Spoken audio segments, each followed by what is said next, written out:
पक्के दोस्त।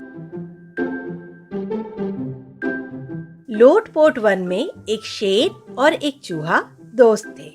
दोनों के घर पास पास थे। दोनों में दोस्ती पक्की थी। वो दोनों एक साथ खेलते थे और एक साथ ही घूमते थे। एक दिन शेर को एक शिकार मिला। उसने अपनी गुफा से चूहे को आवाज लगाई, आओ दोस्त, मेरे साथ खाना खा लो।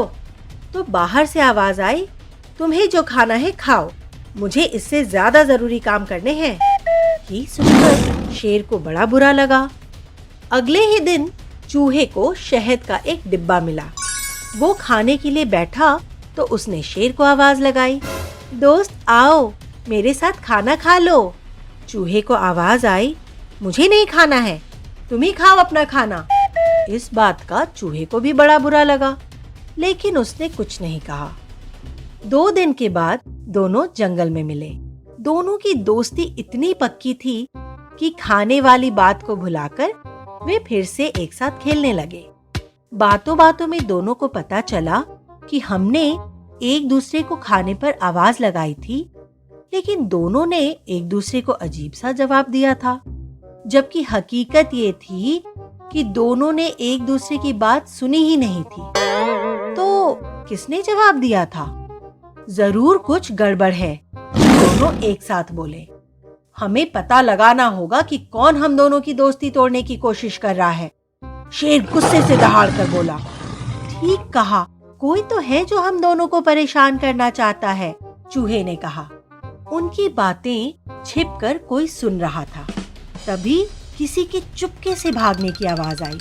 दोनों ने देखा कि ये तो लोमड़ी थी जो भाग रही थी। शेर ने दहाड़ कर कहा, रुक जा, नहीं तो मुझसे बुरा कोई नहीं होगा।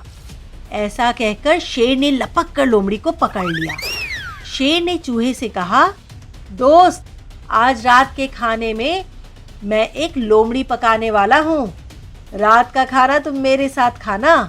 चूहा बोला, जरूर आऊंगा मैं, ऐसा भोजन तो मैं छोड़ ही नहीं सकता। लोमड़ी घबरा गई, बेचारी माफी मांगने लगी।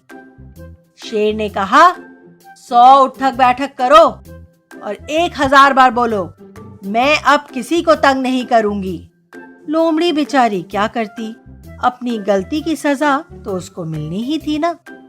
2 घंटे तक वो यही वाक्य दोहराती रही, अब मैं किसी को तंग नहीं करूंगी। शेर और चूहे की दोस्ती और भी पक्की हो गई। बच्चों, इस कहानी से हमें ये शिक्षा मिलती है कि अगर दोस्ती में कभी भी कोई शक हो तो मिलकर ही सारी परेशानी हल हो सकती है। और अच्छे दोस्त किसी तीसरे के कहने से अपनी दोस्ती को खत्म नहीं होने देते।